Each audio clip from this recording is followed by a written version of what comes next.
hosted by Rod Meldrum and Jonathan Neville, and presented by Gospel Doctrine Answers. In today's podcast, we will study Doctrine and Covenants 20 through 22, the rise of the Church of Christ. Welcome, everybody. Howdy. We are excited to have you join us for our podcast this week. This is lesson number 10. This is Doctrine and Covenants sections 20 through 22. And I've got with me, you probably recognize him under the cowboy hat there. Chinese cowboy hat, by the way. Yeah. This is Jonathan Neville. And we're going to be discussing some awesome things today. And Jonathan, will you give us kind of a little bit of overview as to what we're going to be going in these sections here? Yeah, okay. So, well, first off, Rod alluded to my hat. So I just explained. I did buy this in China, actually, about a year ago, a little over a year ago, because we were in southern China, and there's a lot of cowboys there. People don't realize.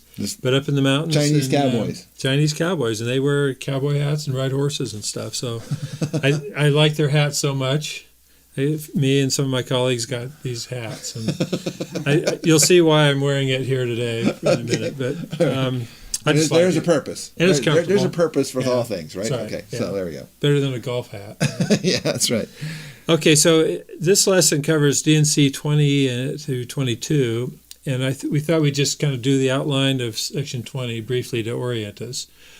And that is the first 16 verses talk about how the Book of Mormon proves the divinity of the latter-day work, and that's what we're going to focus on to begin with.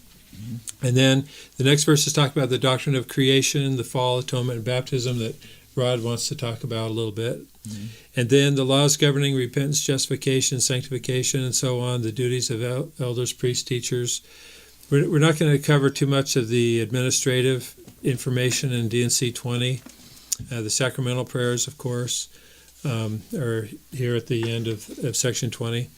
One interesting note on the sacramental prayers is that until the Book of Mormon was published, this revelation was given about the time of the organization of the church, after the Book of Mormon had actually been published in March, as I recall. But Oliver Cowdery had written out the sacramental prayers when he did the 3-page explanation of the church organization back in June of 1829. And his organization of the church was the only source for those sacramental prayers for several months until the Book of Mormon was actually published. So that's what they would use when they would do the sacrament. But anyway, so that's our outline for today. All right. And I guess the first thing to talk about, because this section 20 talks about the rise of the Church of Christ. So we thought we'd talk just for a minute about the relationship between Christ, the church, and the people. Some people feel like, well, you can just have a direct relationship with Christ, you don't need a church. There's some people who think that the church is everything. When I say church, I'm not talking about the Church of Jesus Christ of Latter-day Saints. I'm talking about church in general, an organization. Yeah. Some people feel like the church is all you really need and you don't have a direct relationship with Christ. So you have both of these schools of thought in the world. But the restored gospel teaches us the importance of both. You can have a direct relationship with Christ, and President Nelson emphasizes that over and over, that we need to seek our own personal revelation. Mm-hmm. And the Doctrine and Covenants talks about that as well. But we also need a church. And why do we need a church? And we're going to talk about why we need a church. But partly it's because in order to accomplish the work of the Lord, especially to establish Zion, we have to have a unified group. We have to have a structure, an organization that we can contribute to and participate in. Otherwise, we're all just scattered doing our own thing. And so this section of the Doctrine and Covenants outlines all this pretty well. Yeah, we need to have each other. We need to be able to. Each one of us have different expertise in different areas, and then we share that with our fellow members. Well, just as an example, the church does a lot of humanitarian work, and we all would like to do humanitarian work, but if we're doing it on our own, it's pretty scattered and not coordinated and so on. The whole idea of having an organization or a structure is that we can each contribute the best of our talents and optimize everything. It's kind of like what Adam Smith said about an economy, where you have specialization and exchange. You specialize in something that you do better than anybody else, or at least you do really well, and then you're more productive, and you can share and exchange with others who are also specialized. And the church is the same way, because we have all different interests in the church. We have people who have different talents, different abilities, different education, experience, and so on. And we can each specialize and become really good at that, and then exchange it with others and edify everyone. Exactly. Yeah, like specialization of labor in the labor force. yeah. That's not everybody needs to know how to make clothing, for example. Right. Okay, so. And the other reason for the church is the ordinances in the temples. We're not going to have an individual temple. When I lived in Africa, the guy across the street from us was a Hindu. We were living in Mauritius, which is majority Hindu country. Mm-hmm. But the guy across the street from us had a little devotional area, a little Hindu temple. And every day he would go out there and make music and do his thing. And a lot of the rich people in Mauritius had these little shrines in their yards. But it's not practical for us all to build a temple in our backyard, right? And and it involves workers. So it involves a lot of organization to administer the ordinances of the gospel. And that's another reason why we have the church. Yeah. Okay. So, so we want to talk about verses 8 through 12. We'll start with that, and then you're going to pick up the next section, right? Or was there something before that? I was just going to talk about verse 12 primarily, but okay. Yeah, go ahead. So this we thought was a very interesting verse. It's often overlooked in these discussions that we have about the Book of Mormon, the translation, and so on, Moroni. Mm-hmm. And this issue of Moroni has come up recently in some online forums and discussions, articles, and so on. So I thought it'd be good to review this one. Yes, absolutely. And you'll see why I'm wearing the hat here in a second. Okay, so verse 6 says, after repenting and humbling himself sincerely through faith. Now that passage right there is so important. Let's just talk about that for a second, because Joseph admitted that he made mistakes, and the previous verses address that. But after he repented and humbled himself sincerely through faith, he had faith to repent, had faith to humble himself, and then, of course, he asked God. God ministered unto him by a holy angel, whose countenance was as lightning, and whose garments were pure and white above all other whiteness. Now, this is not the exact quotation that Joseph Smith had, but this is another description of Moroni. And gave unto him commandments which inspired him. Now, this is a famous painting in the church. You see the problem with the painting. You know the problem with the painting? Well, you mean the shadow? Yeah. Yeah. Moroni was the source of light. He wasn't. It wasn't some. It looks like the light was coming from Joseph Smith against him, and reflecting on the back ceiling. Right. Yeah. Anyway. So as a result of that, there's additional paintings have been come up with, and these are kind of interesting because we have the one that we just looked at, and then there's this one in the middle that I found that I hadn't seen this one before, but it's a really old painting. I think it was from 1912. It was first published. Uh-huh. But it also shows a glow around Moroni, right? Okay. And then the last painting is another one showing Moroni as the source of light with this bright clothing and so on. Mm-hmm. But, there's kind of this idea. That's consistent with the descriptions. Yeah. Oliver Cowdery, Joseph Smith both gave descriptions of Moroni that fit this. But lately and the Saints book kind of even talks about this, which is amazing to me, but it's in the Saints book, that Moroni was actually this old man wearing a hat, wearing a suit. And this is the painting that shows supposedly Moroni showing the place to Mary Whitmer. But this is a different kind of Moroni than Joseph or Oliver described, right? So I thought we better go back and fix the paintings. Okay. Yeah. And so instead of Moroni, it's got to be an old man in a hat with a suit. And the other one is wrong too, because we got to put another old man kind of in a suit. Didn't even have a hat though. This one, he didn't have a hat. It's probably on the floor or something. Forgot his hat. But the point of this is to show you what I consider, when you look at things in church history and the scriptures, you have to use your common sense. And the idea that Moroni was at one time a glorious being with a white, clothes and Oliver Cowdery said slightly taller than our normal people today, and just a glorious being. You can see kind of into his personage because through his robe, a little bit there. Right. Yeah, their seamless robe and all that. Now maybe he could have worn different clothes. Right. But a cowboy hat too. He could have worn a cowboy hat. There you go. But the idea that he would transform into a body that was short, 5'8", that was heavy set, that was old, 70 years roughly, instead of which is the description here. Which is the description here. Right. That means that kind of lends into this idea that we can shape shift. Yeah, shape change. That our resurrected body is not always the same. We can make it look like whatever we want. And that, to me, is a doctrinal issue, really. I mean, come on. Alma was pretty clear that we're restored exactly. Yeah. So the genesis of this story about it being Moroni who showed the plates, the original account was... Talking to Whitmer. Right? Well, David Whitmer said they met this guy on the road. Right. And he was taking the plates from Harmony, the abridged plates, back to Cumorah. Mm-hmm. And then he said the same person showed the plates, presumably, in my opinion, it had to be the plates of Nephi, because that's what Joseph translated in Fayette.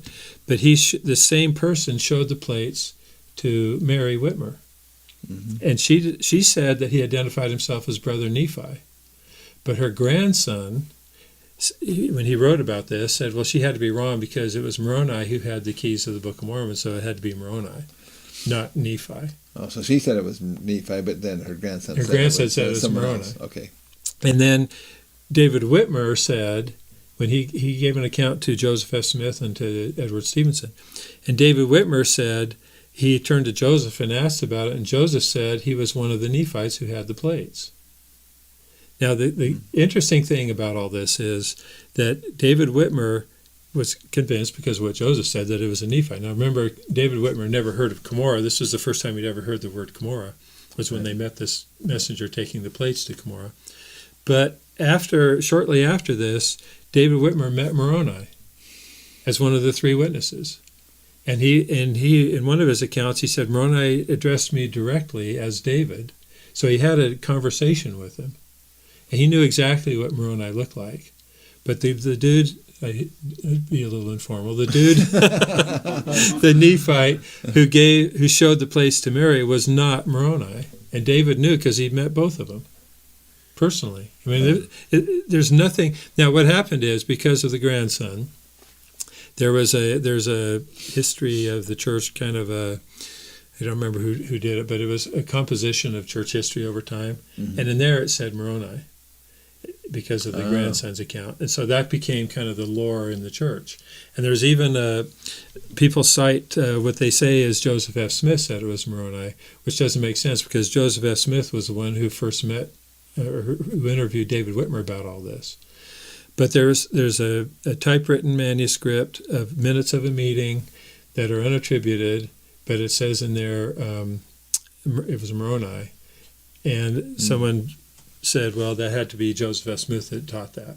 But, we don't know. It's not, certainly it's not clear there, but it is clear when you look at David Whitmer, and that this was one of the three Nephites who identified himself to Mary as Nephi, brother Nephi. And if you read in 3rd Nephi, he doesn't tell us the names of the three Nephites, but they were among the 12, and one of the 12 was Nephi, of course. Yeah.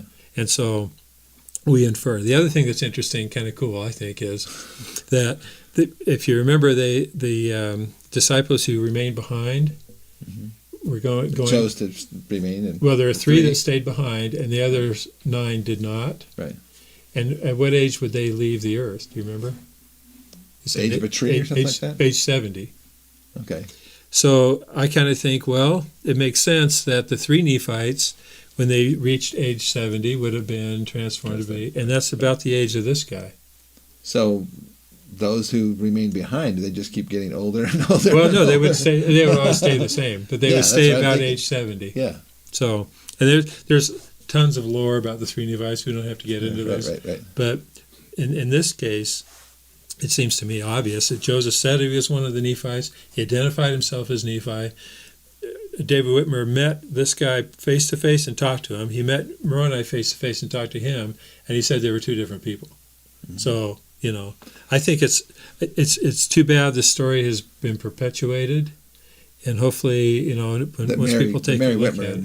Met with Moroni. With Moroni, that it was Moroni, because then you open up all kinds of questions about the resurrection. Is it really a perfect resurrection? Can you change your appearance? Yeah, all that. So let's just, my appeal is that we change the Saints book to say it was one of the three Nephites, because that's what Joseph and Mary Whitmer said it was, and then we won't have these crazy issues kicking around. Mm-hmm. So it's an awesome painting. I love the painting, but it's just a painting of the Nephites. I'm just going to show you that this is the set of church history books that I grew up with my family, and in here they have some paintings about this kind of thing. Here, let me see if I can show you real quick. It's right here. This is the painting inside this old history book, basically, of here's Joseph and Oliver and so forth, and then you have David Whitmer coming down to see them, and then they meet this old guy, but he kind of looks like a little bit of an old guy here, and he has a knapsack on his back and so forth there. It also shows, this is interesting, the translation of the Book of Mormon, and if you take a look, Joseph Smith is using the plates. There's no hat in the picture. Yeah. There's no stone. He's got some straps on it. Maybe there's holding up a breastplate over here, and you have Oliver Cowdery over here writing things down. So how was depicted back. Well, that was based on the actual documents. Oh yeah, okay. Yeah, but now we have the new documents, academic theories and so on. Okay. Yeah. So anyway, continuing on with this. Yes. So the next verse 8, the Lord's in this section 20 says, "And gave him power from on high by the means which were before prepared to translate the Book of Mormon." Now, what were the means that were before prepared? It was the Urim and Thummim. It was explained in the Book of Mormon and in Joseph Smith's own history that was prepared. That's what Moroni told him it was. Mm-hmm. And he said to translate the Book of Mormon. Now, this was the cover of the Ensign. I think this was in 2002 or 4, something like that. And I've heard people complain that this is inaccurate. And I think, well, how's it inaccurate? Joseph said when he got the plates, he studied the characters, he copied them, and he translated them with the Urim and Thummim. So he was learning the language that was on the plates. And how could you do that if you weren't looking on the plates? Mm-hmm. And there's other examples. Now, in this case, it doesn't show him using the Urim and Thummim. So this could have been more where he was studying the characters and copying them. Yeah. You wouldn't need the Urim and Thummim to copy them. But to translate them, you would need the Urim and Thummim. That was the whole point. Mm-hmm. And we don't have time today to talk about how that worked. But it went on to say here in section 20, it contains the record of a fallen people, the fullness of the gospel of Jesus Christ to the Gentiles. That's what Moroni told him at the very beginning, which was given by inspiration and confirmed to others by the ministering of angels. That's the three witnesses, primarily. And is declared unto the world by them. Okay, now, just as a sidelight, let's talk about the plates, because we have them here. We have them in studio, the plates right here in the box. We always depict them as written the way we read books today. You know, we read a book like this, and you can't really see it in the light there, but it goes from top to bottom, either right to left or left to right, depending if you're reading what language. Mm-hmm. But it turns out we have this characters document that is written what we would call sideways. And I thought the other day, and I've heard this before too, that maybe that's how they appeared on the plates, that the plates were what we would consider sideways. And it's just kind of a new idea. I'm not saying that's what it is, but this could have been a character's, the copy of the characters. And by the way, this is, as I recall, it's the handwriting of John Whitmer, we think. So it's not necessary. It's a copy of a copy, most likely. This may not be, it probably isn't the one that Martin Harris actually took to New York, but we assume it's a fairly good copy. Anthony. So one of the things that's kind of cool, this idea, is that if you look at this, there's 4 lines of large print and 3 lines of small print. And if this is the title page, which some people think is, and by going through the characters you can kind of interpret it that way, The top lines could represent Mormon's part of the title page, his handwriting essentially, and the bottom lines could represent Moroni's handwriting, the part he added about the Book of Ether and so on. So that's just another idea that's out there. I've heard lots of different alternative translations of the characters document. But this one kind of appeals to me intrinsically because you would think if they were copying the characters, they would copy them the way they were on the plates. And if that's the case, then they were written what we would call sideways instead of like we're used to today.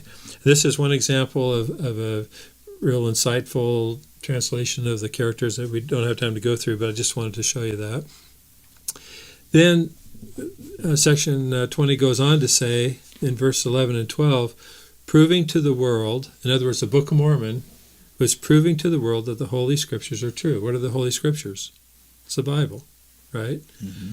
So the Book of Mormon proves that the Bible is true.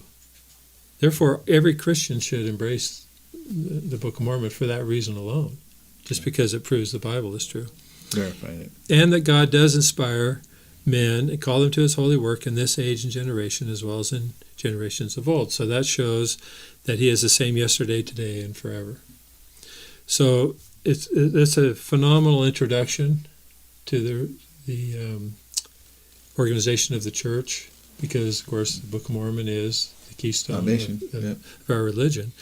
But it also shows how the role the Book of Mormon plays, that it's not only for us as believers in the Book of Mormon, Latter-day Saints, but it's for everybody, and it proves the Bible is true. So anyway, that's what I wanted to cover there. Before we leave on verse 12, though, I think it's interesting that showing that he's the same God yesterday, today, and forever. And if you look back at the definition of truth, that truth is a knowledge of things as they are, as they were, and as they are to come. Mm-hmm. In order for something to be considered a truth, it has to have this time element. It has to be true throughout time. Right. And I think that's kind of fascinating here. And it talks about that God is this way, but also men can be to some extent this way too. Basically, we have prophets, seers, and revelators. Mm-hmm. And a prophet, seer, and revelator has a little bit of a different connotation between each one of those things. And if you take a look at it, a prophet is a prophet basically who is there to instruct us for our day. So that's the present. Mm-hmm. And then you have a seer is a person who can look back into the past basically and see and interpret and understand things of the past, truths of the past. Okay. And a revelator, somebody who can tell us what's going to happen in the future. Okay. And so a prophet, seer, and revelator is actually a fulfillment, if you will, of that time continuum basically of truth. Mm-hmm. So when you have a prophet, seer, and revelator, that means that basically they're talking truth throughout time. Yeah, interesting. And so that's just another interesting little tidbit there to throw in there. Forever, kind of like yesterday, today, and the future. Yeah, yes, okay. It's yesterday, today, and in the future. So, okay, and then go ahead. You want to? No, you were else there? Okay. Yeah. So then I was going to go into a little bit more about in verse 17 here in section 20. Again, the understanding is that you've already read the things in the manual here, right? And so we're just going to touch on a couple of other areas that we think might be additional knowledge or additional information. So verse 17 says, "By these things ye know that there is a God in heaven, who is infinite and eternal, from everlasting to everlasting, the same unchangeable God, the framer of heaven and earth, and all things which are in them, and that he created man, male and female, after his own image, and in his own likeness created he them." You showed a particular slide. Basically, it talks about the creation, the fall, and the atonement. Right.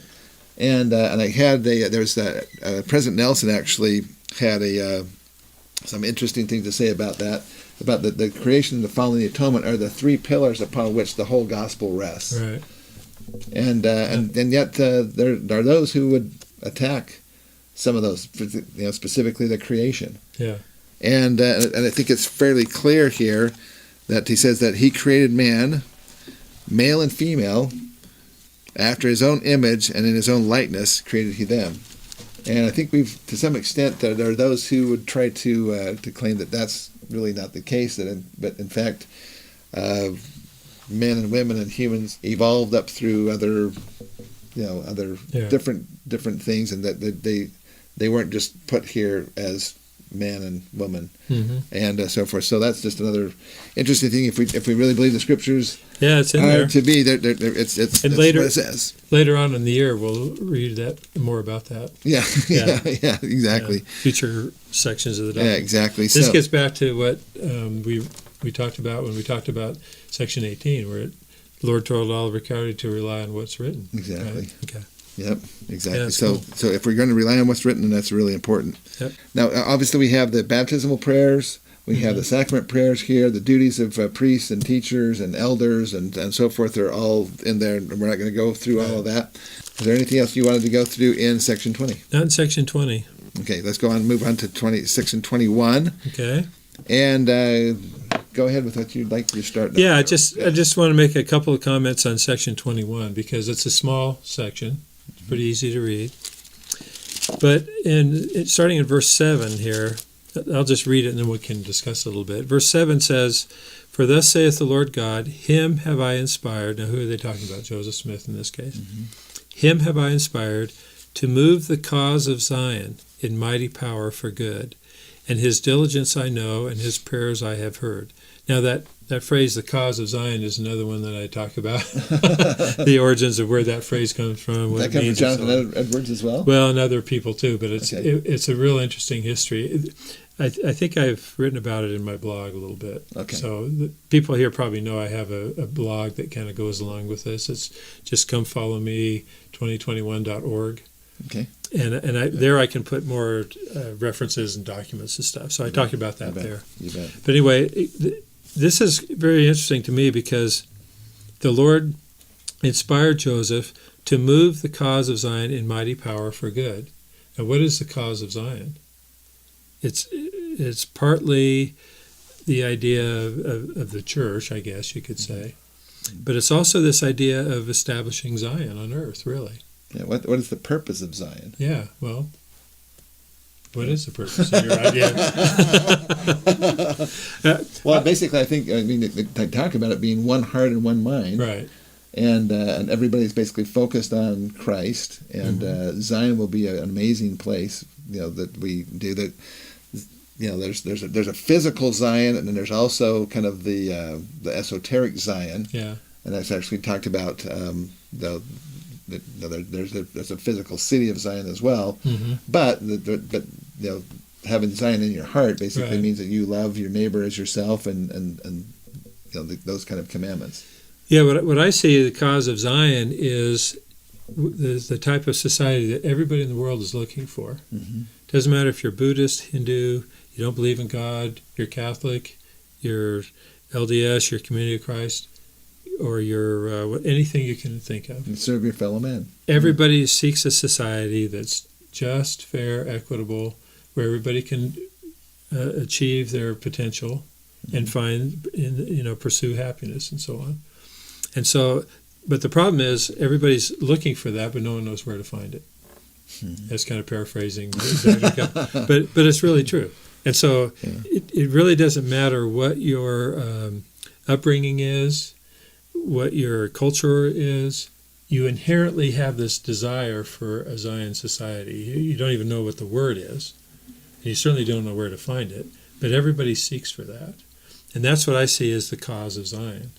And Joseph Smith was inspired to move the cause of Zion in mighty power. And he really established the groundwork for making that possible. And then in the next verse says, "Yea, his weeping for Zion I have seen."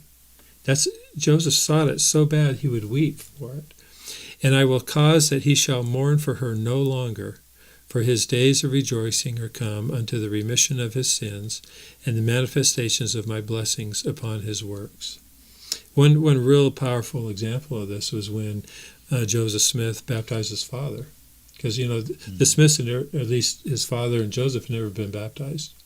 And that was one of the things that was kind of amazing when you think about Joseph and Oliver being baptized. They hadn't been baptized before, And so when they read about it here in in the translation of the Book of Mormon. Baptism is essential. Yeah, I said you got to be baptized, and that's what made him say, dude, we better do something about this. They asked the Lord about it, and he said, yeah, you need to be baptized, and I'll send John the Baptist. Go down to the Susquehanna, and off we go. But then when Joseph baptized his father, the accounts are that he just broke down weeping. He was uncontrolled. And this is kind of what this alludes to as well, because his weeping for Zion, he has such an overpowering desire to have this fruition of the fulfillment, really, of the Scriptures. And this is another reason why I think he was influenced by Jonathan Edwards and James Hervey and these other writers who talked about Zion. And they talked about how the glorious days of the church that were yet to come, and how the gospel would be taken throughout the world. So he had sought that, not just for himself. He wasn't only worried about his own salvation. He wanted it for the whole world. And that's what this talks about right here. Then it goes on in verse 9. And this is where it applies to each of us. Because it says, behold, I will bless all those who labor in my vineyard with a mighty blessing. Remember in the New Testament, Jesus said, if you want to know the truth, you live it and you'll find the truth, right? All those who labor in my vineyard, if you do the work, you receive a mighty blessing. And what is the blessing? They shall believe on his words, Joseph's words, which are given him through me by the Comforter, which manifesteth that Jesus was crucified by sinful men for the sins of the world, yea, for the remission of sins unto the contrite heart. So this is pretty phenomenal to me, because sometimes people are active in church and they do their callings and so on, but they expect, for example, they'll expect a material blessing that they don't get, or they'll expect a healing they don't get or something. Be blessed with this particular kind of home or this nice car or whatever. Or a particular blessing. Yeah. And it's the disparity between our expectations and reality that cause people to become discouraged or depressed or lose their faith, right? So it's governing our expectations is really important. It's essential to happiness. It's a basic Buddhist doctrine too, that if your expectations are in line with reality, then you're happy. Mm-hmm. If your expectations are unrealistic or can't be fulfilled, then you're unhappy. And so what is the expectation here? The mighty blessing is that they would believe on his words, that they would accept the gospel and understand, believe the Scriptures and be able to rely on them. And when you do that, then your expectations are more in alignment with reality. Yeah, how many actually really consider it to be a real blessing or privilege just to be able to believe? Yeah, well, totally. Yeah, this is a new thing I have. It's kind of a gift. It can be a gift. Yeah. Some people just have a hard time believing. Well, what I'm kind of coming around to thinking more and more is the first principle of the gospel is faith. But what is faith? Faith is a choice. Mm-hmm. You choose to believe or not, and that's the first principle. That's what puts you on the whole path. And you don't inherit faith. It's not part of your DNA. You may be influenced by it, but that's because you choose it because of your family or whatever. But it's a choice. It's a volitional choice. And that's what faith is. And so, like it says here, if you labor in the vineyard, then the blessing you get in return is then you believe in the Scriptures and the words of the Lord and so on. So there's no other blessing beyond that other than having this faith. And the faith is the first principle that leads to everything else. Mm-hmm. So then the next one in here is verses 10 and 11. And I like this too, because this is, it says, wherefore it behooveth me that he, Joseph, should be ordained by you, Oliver Cowdery, mine apostle. Mm-hmm. Once again, here it shows that Oliver Cowdery was an apostle. Yep. Same authority as Paul and all the other apostles. But it's fascinating that the Lord, because of Joseph Smith's calling and responsibility, he wanted him to be ordained by Oliver Cowdery. And then it goes on to say, this being an ordinance unto you, that you are an elder under his hand, he being the first elder, that you may also be an elder unto the church of Christ, bearing my name. But what it shows is that there was the gift given to Joseph to translate, the gift given to him to speak the word of the Lord is given by the Comforter, but he still had to be ordained by someone else, because that's the order of the church.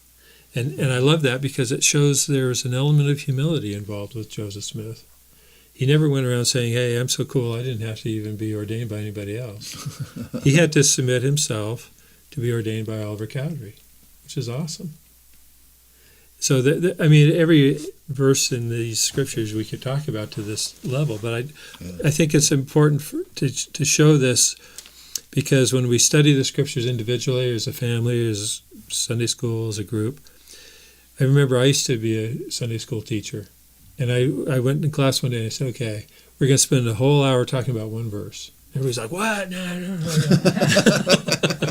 That's not how it's supposed to be done. Yeah, you can't get through the whole lesson with one verse. That's not how we've done it the last 10 years. And so I did. I said, I told them we could take literally not literally, close to any verse. There's some verses that'd be hard to, but you could take almost any verse in the scriptures and do a whole hour-long lesson on it, because partly because of this intertextuality that we've talked about before, that it brings in other phrases and terminology from other things we can refer to, but also because each one is so profound.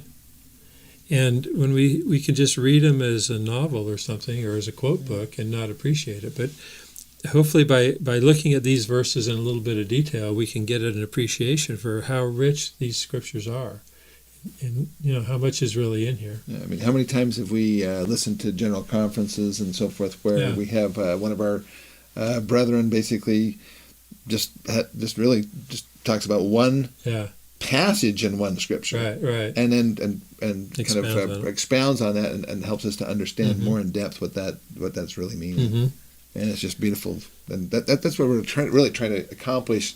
That's the reason why we don't go through the whole lessons in these Come Follow Me supplemental podcasts, because we're hoping that people have matured to somewhat, and we don't have to keep rehashing the same things over and over again. I mean, sometimes that's good, but I think a lot of people have a desire to go a little more in depth, and that's what we're trying to accomplish here.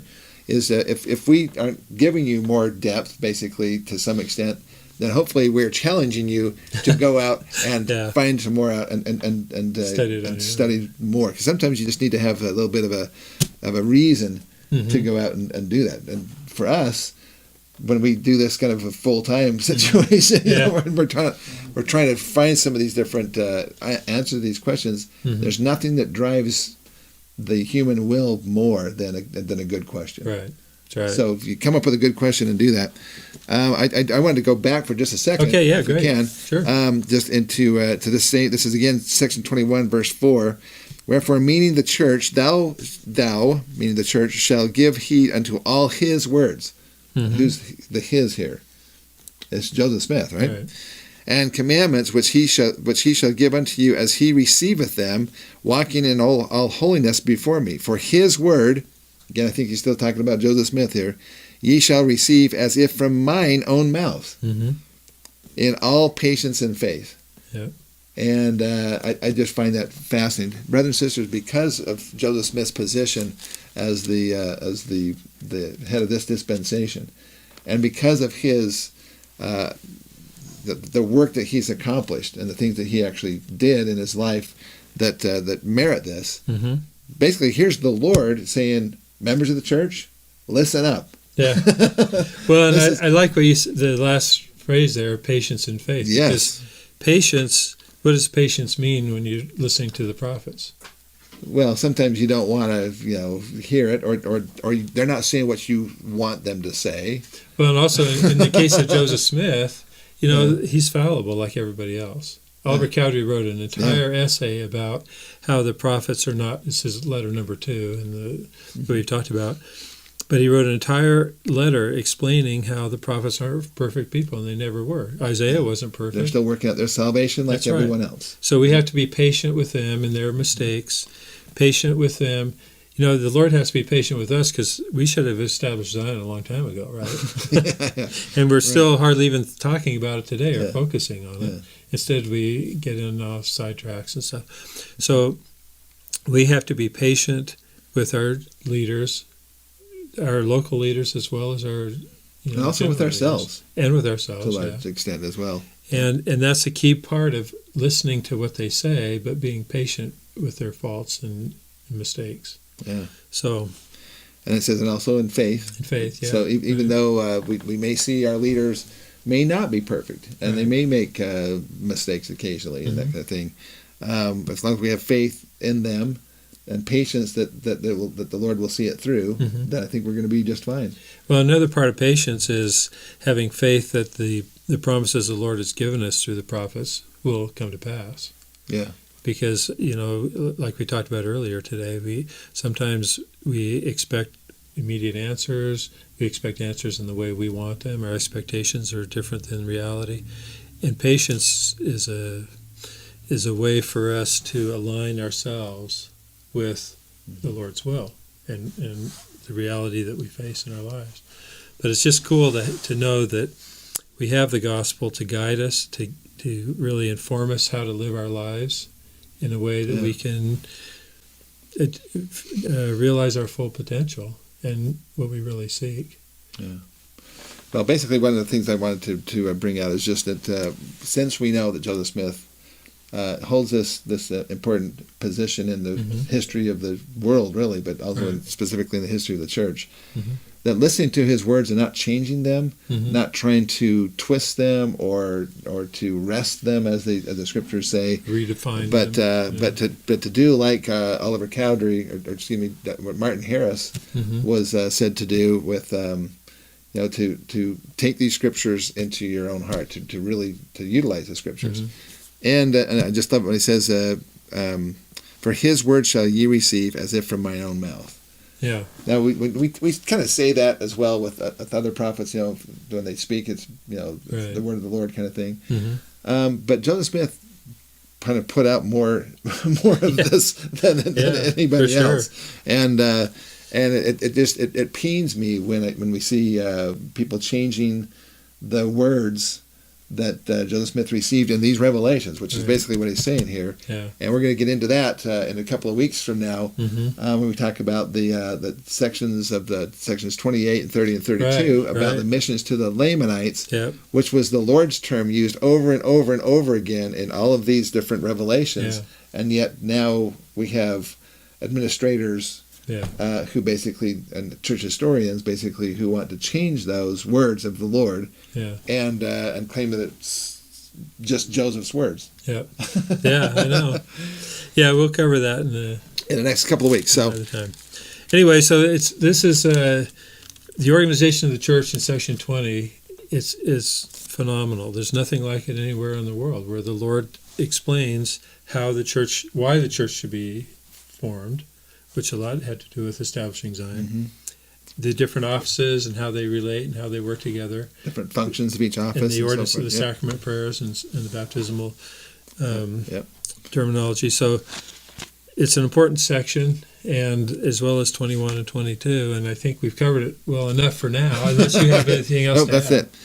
That's it. So listen, thank you again for joining us on these Come Follow Me podcasts. Be sure to, if you're liking what you're seeing and so forth, give us the thumbs up or subscribe there, and share with your friends and your family members and so forth. I want to thank you, Jonathan, one other thing for being we forgot here. to bring up. Yes. We love questions. Yes. Right? Yes. People send us questions. We try to address them as we can. A lot of times they're kind of individual, so we answer them individually. But we encourage people to ask questions about this, and if we misstate something or whatever, that's all the more reason. We're all learning together. We all want to improve. We all want to understand the scriptures better, and so we encourage feedback and. Yes. Keep sending in questions. We'll put it up on the screen. We'll just put it up on the screen. Yeah. So if you go to the website, it has contact information there. It's at bookofmormonevidence.org. There's contact information, and the videos have a way you can do that as well. So, okay. Well, thanks everybody. Have a good week, and we'll see you next week. See ya. Ciao. We're also gearing up for the next Book of Mormon Virtual Expo. Go to bookofmormonevidence.org for more information.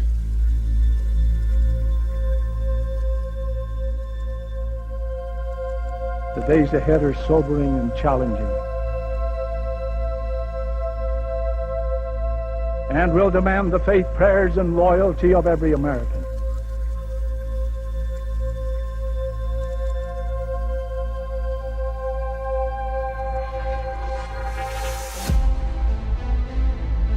May God give us the wisdom to recognize the dangers of complacency, the threat to our freedom.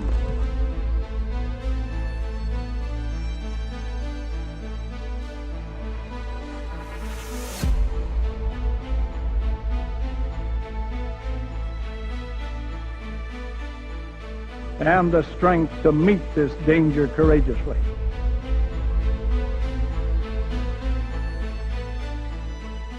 As the ancient apostle declared, the night is far spent, the day is at hand. Let us therefore cast off the works of darkness, and let us put on the armor of light.